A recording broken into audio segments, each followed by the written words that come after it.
These are the Terrans. They're flying their buildings in to set up their base, much as they would in the original StarCraft. Notice the command center here is holding 5 SCVs. This is a special new ability that allows the Terrans to rapidly expand or redeploy on the battlefield. You can see some buildings here that you may recognize. We've got our factory, which allows the Terrans to make a number of powerful vehicle units. We also have our barracks, which the Terrans use to create all of their infantry. You may notice there's some new add-ons attached to these barracks. The first of these add-ons is the Tech Lab. The Terrans use this to purchase high-tech upgrades. The Terrans also have a new add-on called the Reactor, which can be used to give an additional build queue to any building it's attached to. This effectively is doubling the production capacity of this barracks. This new add-on system also allows the Terrans to reconfigure their production on the battlefield. We can lift off this barracks and we can fly this factory into its place. You want a piece of me, boy? And once the factory lands, that factory will gain the benefits of that tech lab, enabling you to build a number of high-tech vehicles and purchase vehicle-related upgrades.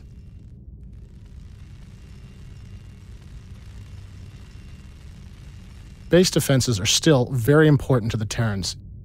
We've got our bunkers, which of course will load up with our infantry.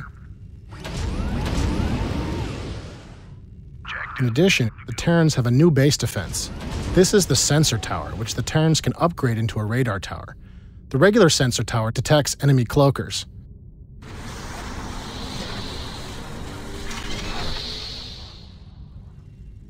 But the radar tower allows Terran players to see enemy units moving in the fog of war. This is a powerful new ability that allows the Terrans to detect approaching enemy attackers and prepare for enemy ambushes.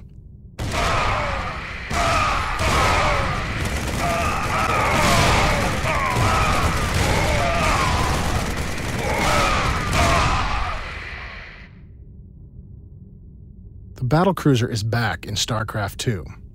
Battlecruisers can be upgraded to have their own special, unique mega weapon.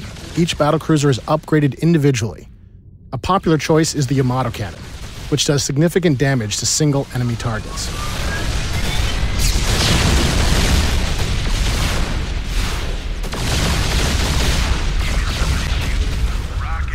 Another powerful choice is the plasma array. This is an area effect attack against enemy ground forces. Now, to deal with these battlecruisers, we'll need to bring in our Vikings. This is a new Terran tactical air fighter. It's armed with 2 powerful missiles that it can use to engage enemy capital ships.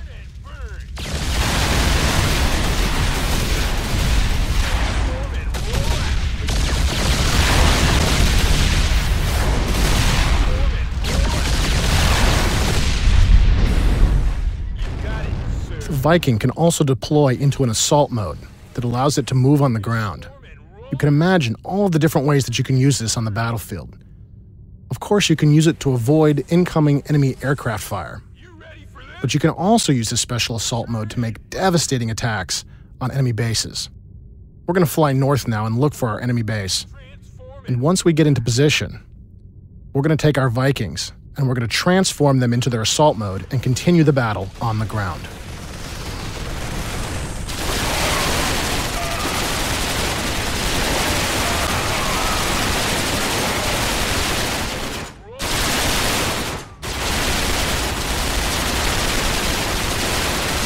Well, the Viking is a very flexible unit. It does have some drawbacks.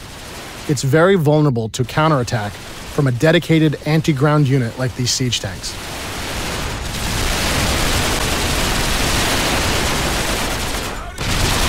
That was simply too much firepower for our Vikings to survive, and we'll be forced to transform into our air mode and move away. To attack these siege tanks, we're going to bring in our new Terran gunship. This is the Banshee. It fires a volley of rockets at enemy ground targets.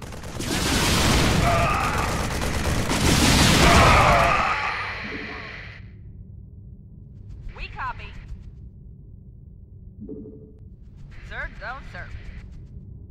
We copy.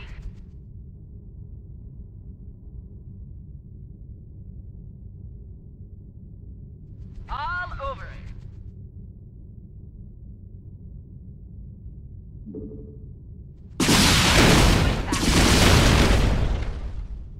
Now, these Banshees are vulnerable to this Marine counterattack, so we're going to cloak our Banshees and engage them with our area effect missiles. Fortunately for us, those Marines have clustered up, which is exactly what you don't want to do against the Banshee.